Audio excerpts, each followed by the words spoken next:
Today I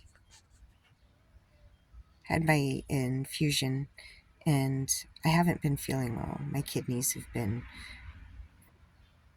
kind of misbehaving, and damn, I can hear that my voice is all scratchy and raspy. But anywho, a few days ago, that rash came back on my neck. I don't know if we can try to zoom in. One of these should allow me to zoom in.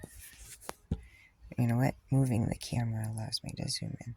Now I have vitiligo, so I have some white spots, but the dark pigmentation kind of came out probably about 2014-ish.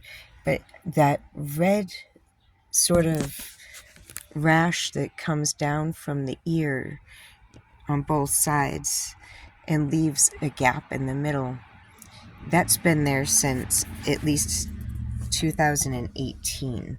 My daughter had asked me what it was, so I had no idea. And I'd went to a dermatological esthetician, and she asked me what it was. And I was like, damn, you work at a dermatologist's office, and even you haven't seen this before. So it does go away from time to time. It lessens up. But following my infusions today, again, my nose had turned red in a way that I could not get a photo confirmation that it was me. There's been so many changes in the way that I used to look. So my nose is turning beet red. And there was a time when I was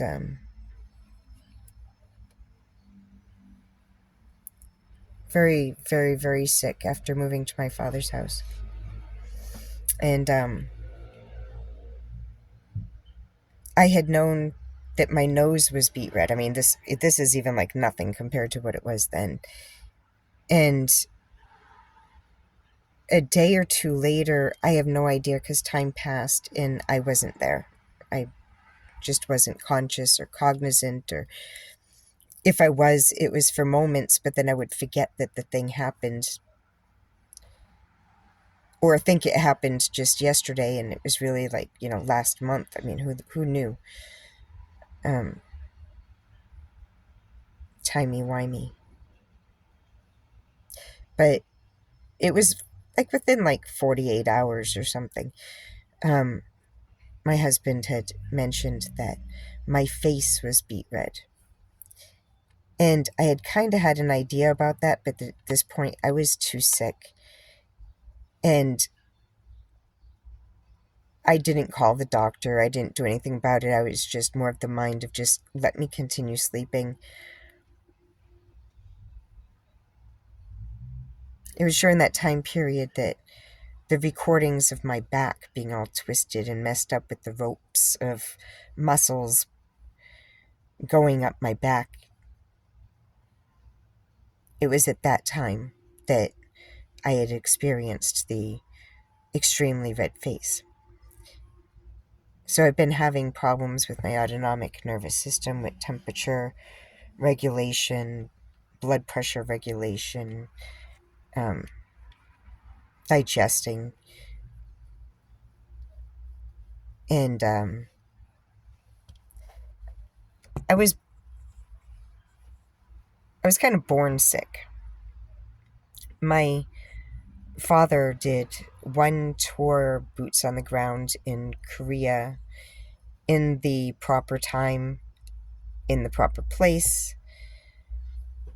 And he did 3 tours in a row in Vietnam, from the Tet Offensive in 1968 until 1972.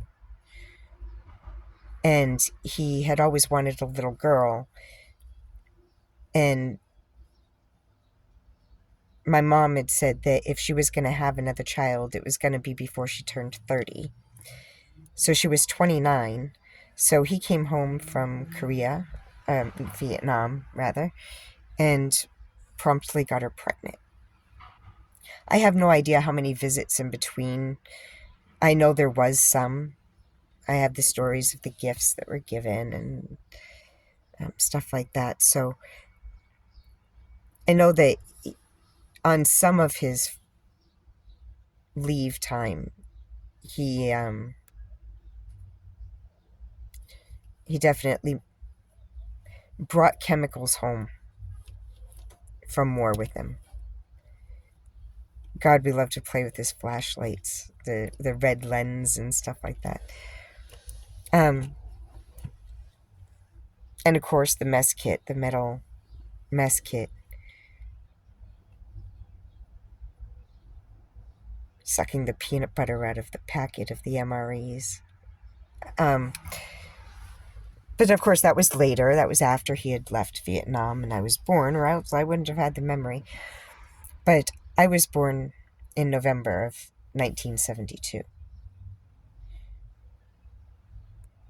So within months of my father getting home from war, he got my mom pregnant. I was born with an issue of my autonomic nervous system that affected my bladder, a neurogenic bladder. In my case, it's called a neurogenic autonomic bladder. I later developed reflux, so that got added to be with reflux. So as I got bigger, the problem, of course, became more significant, and I would have repeated infections. So, of course, that meant that for every kidney infection I got, or cystitis, it would decrease the integrity of the organ. I'm helping doing draining brakes today, and it appears my husband's back with a tool, so I'm going to get my PT in by pumping the brake pedal for a little bit, and then hold, release. So yes, my hunch is that all of the stiff person syndrome and everything, the neurological disorders, all of the autoimmune disorders, I think that it all ties into the fact that I'm a second generation baby, Vietnam War victim, like so many. So I'm going to have that investigated. Back to pumping brakes. Oh, no, you're good. Thank you for your time.